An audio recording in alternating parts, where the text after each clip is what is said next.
आज की नई कहानी किस लिए पांडवों को खाना पड़ा अपने मृत पिता का मांस। आज हम आपको महाभारत से जुड़ी एक घटना बताते हैं जिसमें पांचों पांडवों ने अपने मृत पिता पांडु का मांस खाया था। उन्होंने ऐसा क्यों किया ये जानने के लिए पहले हमें पांडवों के जन्म के बारे में जानना पड़ेगा।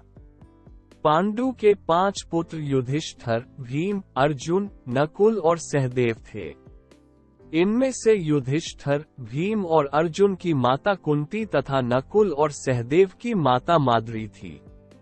पांडु इन पांचों पुत्रों के पिता तो थे, पर इनका जन्म पांडु के वीर्य तथा संभोग से नहीं हुआ था, क्योंकि पांडु को श्राप था कि जैसे ही वो संभोग करेगा उसकी मृत्यु हो जाएगी।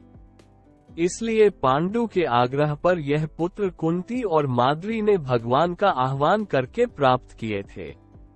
जब पांडु की मृत्यु हुई तो उसके मृत शरीर का मांस पांचों भाइयों ने मिल बांट कर खाया था।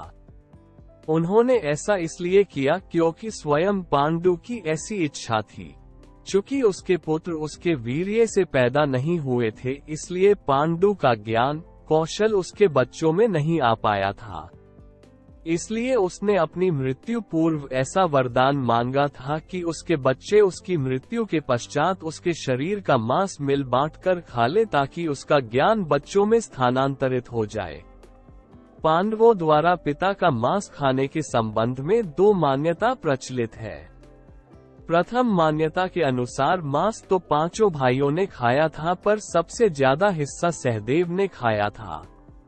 जबकि एक अन्य मान्यता के अनुसार सिर्फ सहदेव ने पिता की इच्छा का पालन करते हुए उनके मस्तिष्क के 3 हिस्से खाए। पहले टुकड़े को खाते ही सहदेव को इतिहास का ज्ञान हुआ, दूसरे टुकड़े को खाने पे वर्तमान का और तीसरे टुकड़े को खाते ही भविष्य का।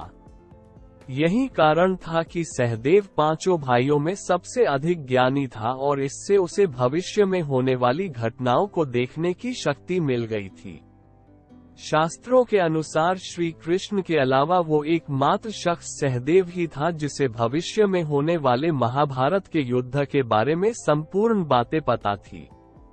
श्री कृष्ण को डर था कि कहीं सहदेव ये सब बातें औरों को न बता दे, इसलिए श्री कृष्ण ने सहदेव को श्राप दिया था कि यदि उसने ऐसा किया तो मृत्यु हो जाएगी। राधे राधे।